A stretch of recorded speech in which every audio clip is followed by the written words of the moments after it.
तेजस्वी, तुमने जो 4 गुलाब जामुन समझकर हमारे विधायक को खा लिया, वो हजम कर गए तुम उनको। दुल्हिया बरादरी को हिस्सा नहीं मिल रहा है, मगर तेजस्वी मुख्यमंत्री बनेगा। अरे शर्म करो, अपने बाप का नाम मिटिया मिलीत मत करो। नौकरी मिलनी चाहिए 20,421 और नौकरी उनको मिली सिर्फ 5,734। किया तुमने उन चारों का?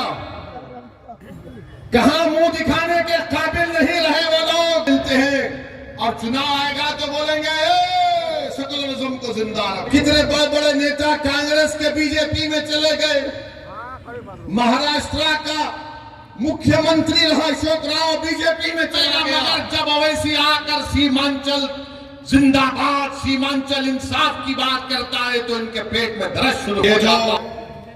तेजस्वी यादव भाई यहीं पर कहा था सीमांचल डेवलपमेंट बोर्ड बनाएंगे, कहा था ना। सीमांचल जिंदाबाद, सीमांचल जिंदाबाद, जिंदाबाद जिंदाबाद, सीमांचल जिंदाबाद।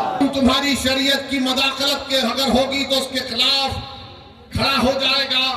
हम ना किसी के सामने झुकेंगे, ना किसी से भीख मांगेंगे।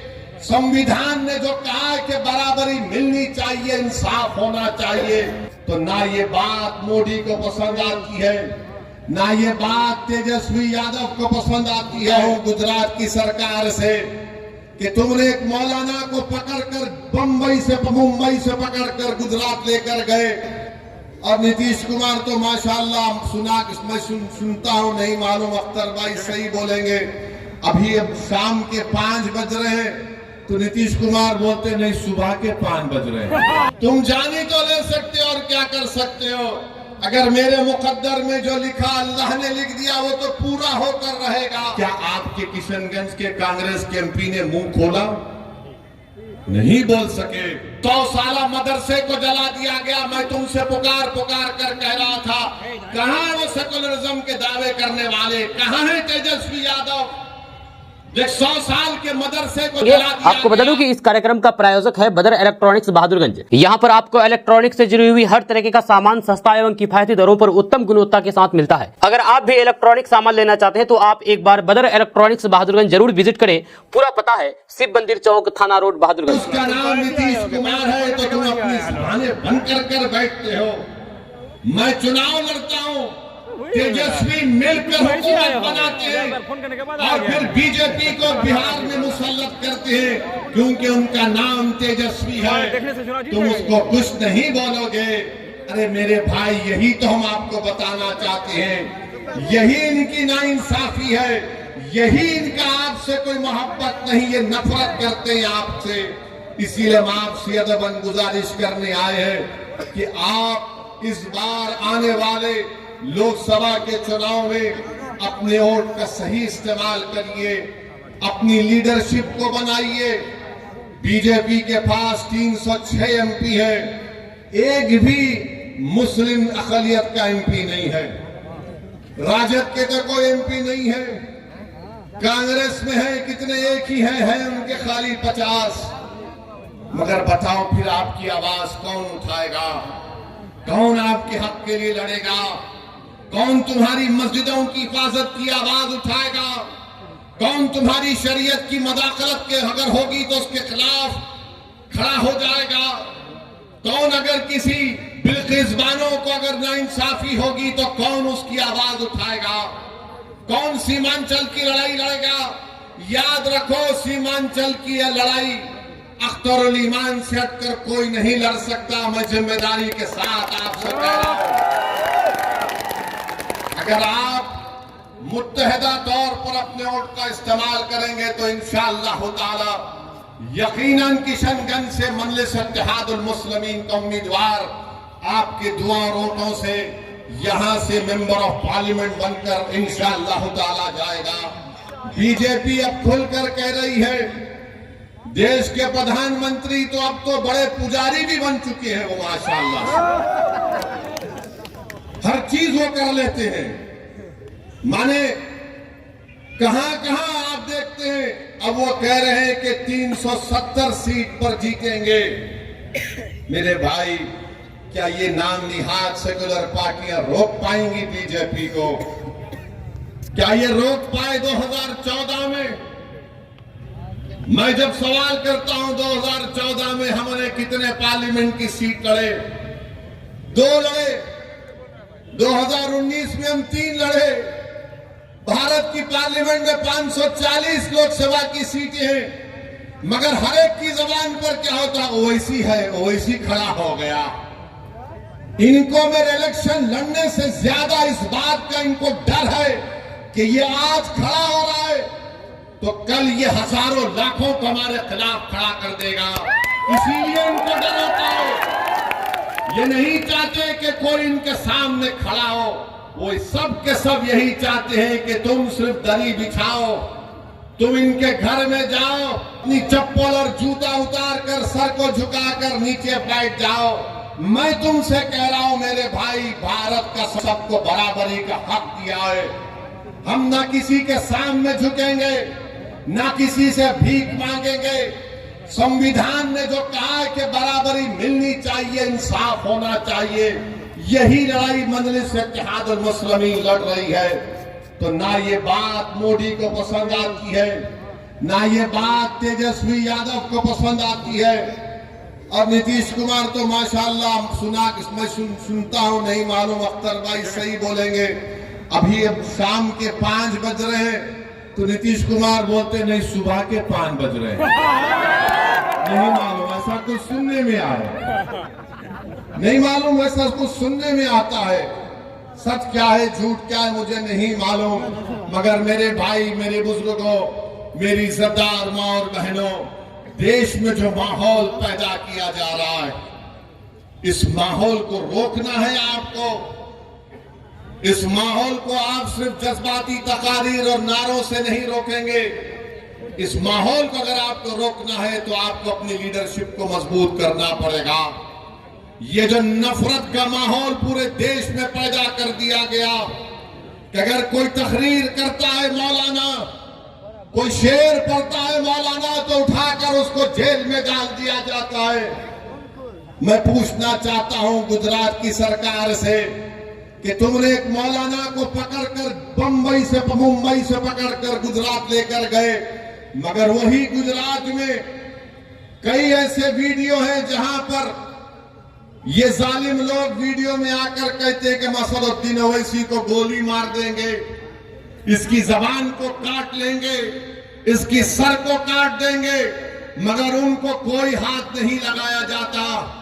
मगर कोई एक शेर पढ़ देता है तो उस अशार के गलत माने निकालकर मुंबई से मौलाना को लेकर चले जाते हैं। 3-3 मुकदमे उन पर बुक कर दिए जाते हैं। मगर हम बीजेपी के लोगों से कहना चाह रहे, तुम क्या कर सकते? तुम सिर्फ जानी तो ले सकते हो ना, तुम जानी तो ले सकते हो और क्या कर सकते हो?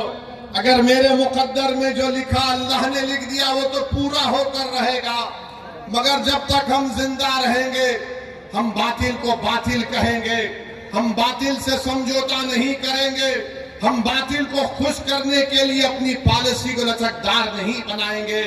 हमारा काम यह है मेरे अजीज दोस्तों और बुजुर्गों कि हम हक को कामयाब करें, और हक की कामयाबी का राज आपका इत्तेहाद है। याद रखिए, कब तक आप सेकुलरिज्म के नाम पर ठगे जाएंगे? कब तक आप सेकुलरिज्म के नाम पर इनको वोट देंगे और वो बीजेपी को बिहार में सत्ता देंगे? मैंने 2015 में भी कहा था तुमसे, मगर तुमने मेरी बात पे यकीन नहीं किया। मैंने 2019-20 में भी कहा था, मगर आपने मेरी बात को नहीं समझा। कम से कम अब तो समझ जाओ। याद रखो, तुम अपने मुकद्दर के फैसले कर सकते हो। तुम में इतनी ताकत है कि मुस्तकबिल में तुम्हारे हक में जो फैसले लिए जाएंगे तुम खुद उसको कर सकोगे। अगर आज आप मुत्तहिद होकर अपने वोट का इस्तेमाल नहीं करेंगे तो नुकसान आपका होगा, नुकसान सीमांचल की गरीब जनता का होगा। ये आवाज को उठना चाहिए मेरे अजीज दोस्तों और बुजुर्गों। आप देखते हैं कि भारत की पार्लियामेंट में मसले के ऊपर मजलिस इत्तेहादुल मुस्लिमीन के अरकान पार्लिमान अपनी आवाज को उठाते हैं। किशनगंज में अलीगढ़ मुस्लिम यूनिवर्सिटी का मसला मजलिस के एमपी उठाते हैं। मसाजिद का मसला 500-600 साल की मेहरली की मस्जिद को शहीद कर दिया गया। क्या आपके किशनगंज के कांग्रेस के एमपी ने मुंह खोला? नहीं बोल सके। किसने बोला? मजलिस इत्तेहादुल मुस्लिमीन ने उसकी आवाज उठाई। आप देखते हैं बिल्किस बानो का मसला हुआ, किसने पार्लियामेंट में उसका मसला उठाया? मजलिस ने उसको आवाज उठाई इंसाफ के लिए। तो मेरे अजीज दोस्तों और बुजुर्गों, मेरी आपसे सिर्फ यही अपील है कि आने वाले लोकसभा के चुनाव में आप मुत्तहदा तौर पर एक अच्छा फैसला लीजिए। हम भी नहीं चाहते कि बिहार में बीजेपी और नीतीश कुमार के एमपी कामयाब हो जाएं। हम तो शुरू से कोशिश कर रहे रोकने की, मगर जो लोग आपका वोट लेकर मोदी के गोद में बैठकर चाय पीती है, कभी आप इनसे भी तो पूछो कि तुमने हमारा वोट लेकर तुमने कैसे बीजेपी को सत्ता दे दी बिहार में। मेरे अजीज दोस्तों और बुजुर्गों, आप देख रहे हैं कि कैसे किस तरीके से कभी हमारी मसाजिद को निशाना बनाया जाता है, कभी शरीयत में मदाखलत की बात की जाती है। उत्तराखंड में यूनिफॉर्म सिविल कोड का एक नाम से एक बिल ला लिया गया, यूनिफॉर्म तो है ही नहीं। अब नहीं मालूम नीतीश कुमार क्या करने वाले हैं। बीजेपी के साथ मिलकर बैठे हैं। यहां पर फसाद हुआ था 1 साल पहले, 100 साला मदरसे को जला दिया गया। मैं तुमसे पुकार कर कह रहा था, कहां है वो सेकुलरिज्म के दावे करने वाले? कहां है तेजस्वी यादव? 100 साल के मदरसे को जला दिया गया, कोई आवाज नहीं उठी। एक 12 साल के बच्चे को सीवान में ले पकड़कर उसको 8 दिन जेल में डाल दिया गया, किसी ने आवाज नहीं उठाई। मैं कह रहा था, पुकार रहा था। मेरे भाई याद रखो, अगर तुम्हारे लिए कोई लड़ने वाला नहीं होगा तो जुल्म जारी रहेगा। हमारे वतन अजीज की हकीकत यही है कि जब तक तुम्हारी आवाज नहीं होगी, तुम्हारा कोई पुरसाने हाल नहीं हो सकता है। जब तक तुम्हारा नेता नहीं होगा, कोई तुम्हारा काम नहीं कर सकेगा। आप बताइए, इतनी बड़ी तादाद में सर्वे हो गया, कास्ट सेंसस हुआ, जो अख्तर भाई ने मुझे यहां पर बताया कि इतना बड़ा सर्वे यहां पर हुआ सुरजापुरी बिरादरी का। अख्तर भाई ने बताया कि सुरजापुरी बिरादरी 24 लाख है और उनको नौकरी मिलनी चाहिए 38,000 के करीब, और उनको नौकरी मिली सिर्फ 15,350। क्या सुरजापुरी भाइयों ने कि फिर फैसला कर लेंगे कि तुम इनको वोट दोगे? नहीं। सोचो आपको मैं बुरा लगता हूं ना, इनकी मेरी बात बुरी लगती है तो ये तो गवर्नमेंट कह रही है। ये मैंने अपने घर से बनाकर नहीं लाया हूं, ये बिहार सरकार का डेटा आदादोशुमार है।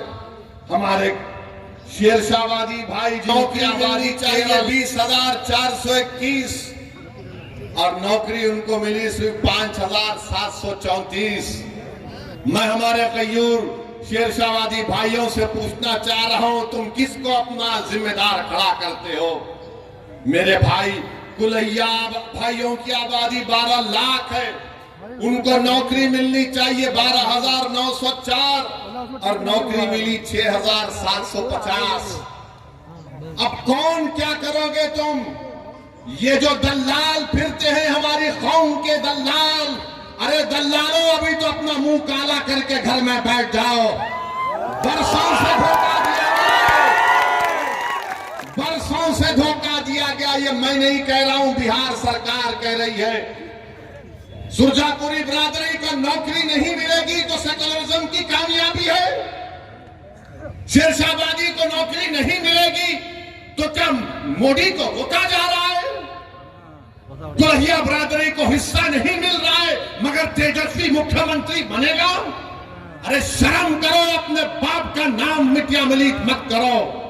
अगर अभी भी तुम्हारे दिलों में जो धोखा देकर चले गए, अगर तुम्हारे दिलों में गीरत बरकरार है तो सोचो कि किससे धोखा हो रहा है।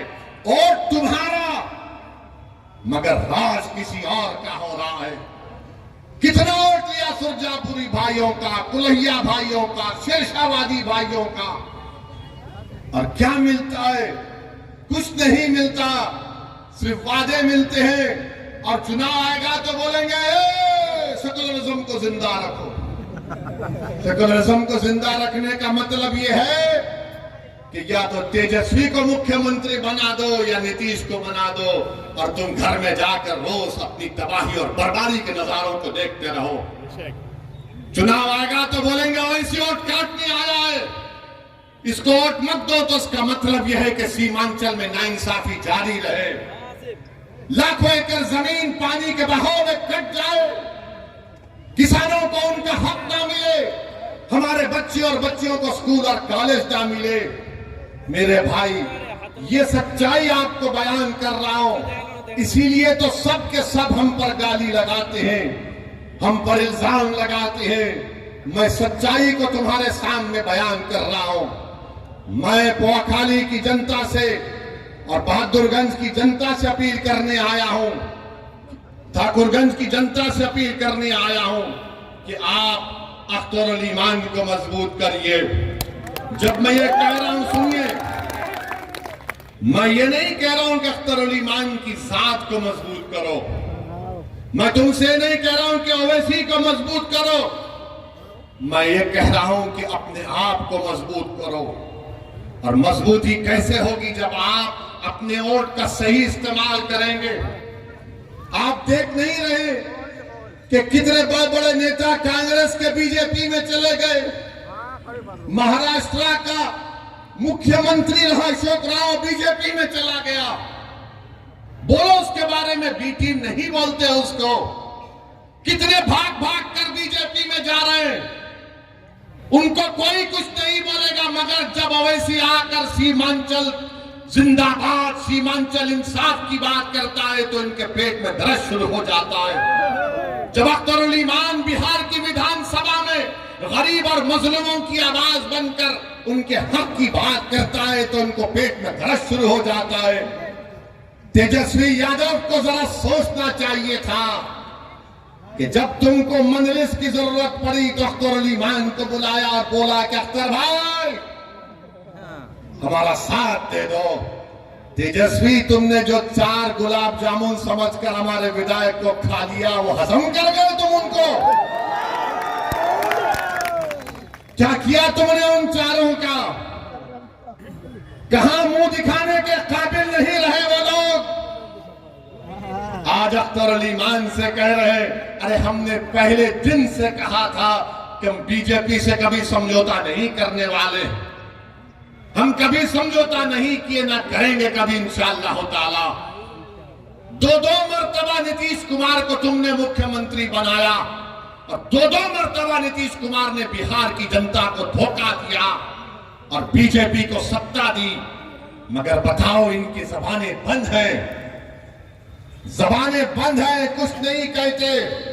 मगर मेरे अजीज दोस्तों और बुजुर्गों, हम आपसे सिर्फ यही अपील करने आए हैं कि आने वाले लोकसभा के चुनाव में नरेंद्र मोदी के 370 का वो जो दावा कर रहे हैं, उसको रोकने के लिए, सेकुलरिज्म को हकीकी कामयाबी दिलाने के लिए, सीमांचल में इंसाफ की लड़ाई लड़ने के लिए, बिहार के गरीब और मजलूमों के ताकतवर आवाज को पार्लियामेंट में पहुंचाने के लिए, वतन अजीज के गरीब और मजलूम अकलियतों की आवाज को बिहार से पार्लियामेंट तक भिजाने के लिए हम आपसे ये अपील करने आए हैं, गुजारिश करने आए हैं कि आप अब की बार मजलिस को वोट दीजिए। जो लोग सेकुलरिज्म की बात करते हैं वो सिर्फ तुम्हारा वोट लेना चाहते हैं और उसके बाद वो बीजेपी को इख्तियार देना चाहते हैं। तो हम आपसे रहे कि आने वाले लोकसभा के आप मुत्तहिदा तौर पर अपने वोट का इस्तेमाल करते हुए अपनी आवाज को लोकसभा तक भिजाइए ताकि आपके इत्तेहाद, हाँ, ये जो तेजस्वी यादव है यहीं पर कहा था सीमांचल डेवलपमेंट बोर्ड बनाएंगे, कहा था ना, यही कहा था। हमारी बात का यकीन कर लो। सीमांचल डेवलपमेंट बोर्ड कहां गया? हजम कर गए तुम उसको भी। जब वोट लेना आता है तो सब खड़े होकर झूठी बातें करते हैं। और क्या कहा था तेजस्वी ने कि हैदराबाद से ओवैसी आया, इसको बिरयानी खिलाकर भिजा दो। अरे तेजस्वी, तुमको कभी खाने की जरूरत पड़ गई तो हम अपने घर से भिजाने को तैयार। बताओ, मगर तुमने सीमांचल की जनता का खाना छीन लिया। तुमने सीमांचल के गरीबों से इंसाफ नहीं किया।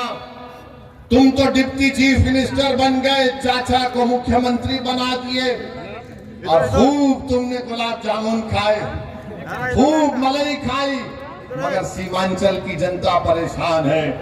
तो इसीलिए हम आपसे अपील कर रहे हैं कि आप आने वाले चुनाव में मुत्तहदा तौर पर मजलिस का साथ दीजिए।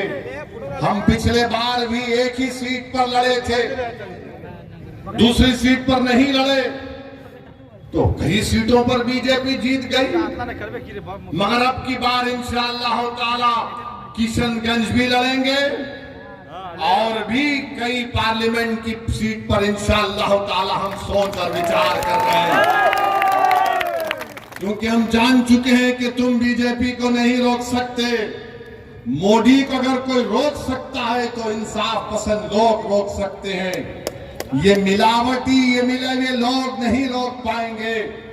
ये कभी भी किसी भी कीमत पर आपका सौदा कर जाएंगे। तो हम आपसे अपील कर रहे हैं कि अपने मुत्तहिद रहिए, मजलिस को मजबूत रखिए, क्योंकि मगरिब का वक्त भी होने जा रहा है।